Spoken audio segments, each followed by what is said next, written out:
when I went no contact with my mother, it was over 30 years ago. It was before I did any therapy or knew that anybody else out there in the whole wide world was going through the experiences that I was going through, and that no contact was something that would become acceptable when people don't treat their relationships with care.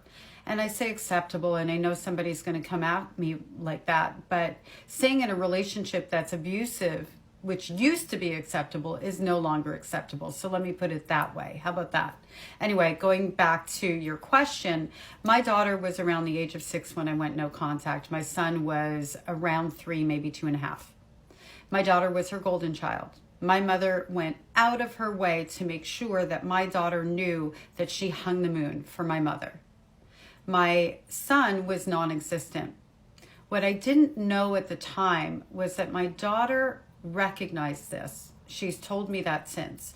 My daughter has since told me that as a small child, it made her feel guilty. It actually made her feel bad for her brother, and bad for me, and bad for her grandfather as well. Because when my daughter was around, she was treated with such, just like she was everything in the world. And then my stepfather, her grandfather, would be, treated poorly. My mother would yell at him or talk to him in ways that were very rude. And, she would contrast it so that my daughter could see how special she was. And the result was my daughter felt bad for that. But not so bad that when I went no contact, and understandably so, that she didn't miss my mother. It did lay a foundation for her to understand that it's not okay to treat people differently. And that's something I was able to build on when my daughter was missing my mother and asking about her. And I said, she doesn't treat everybody with love and the same way. I would tell her things like, she's mean to mommy and she's not a safe person for mommy emotionally.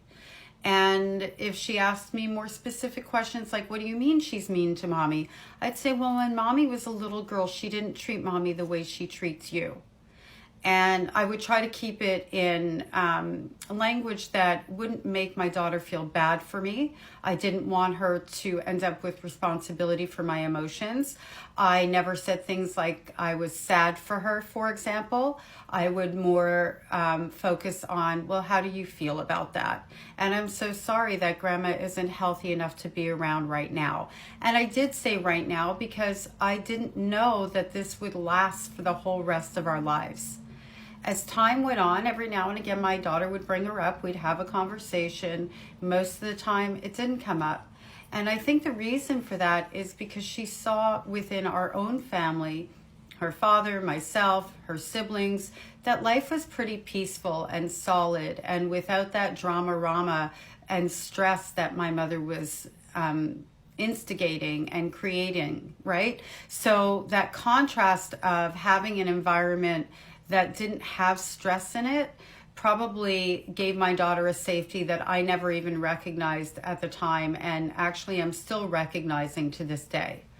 Ultimately, if I had to do it all over again, I would have never exposed my children to my mother. I don't have that option, obviously. I'm so happy that I made the decision that I made.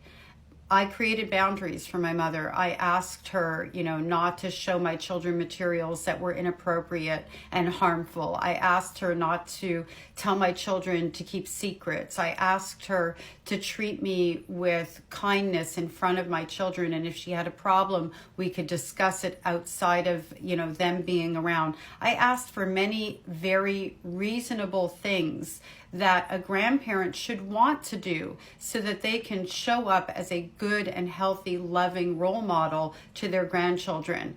And that's when I talked about, a toxic grandparent. A toxic grandparent doesn't care to do those things because they don't care about the kind of role model they are. They care about the kind of control that they have. Ultimately, walking away was the absolute best decision I could have made under the circumstances, and I would do it again. So for a moment of pain here and there, I use that as a life lesson to my children to understand that no matter who a person is, if they don't treat you with kindness, if they are abusive, They're not a person that has a right to a relationship with you, and that you have a right to have a safe and loving environment at all times.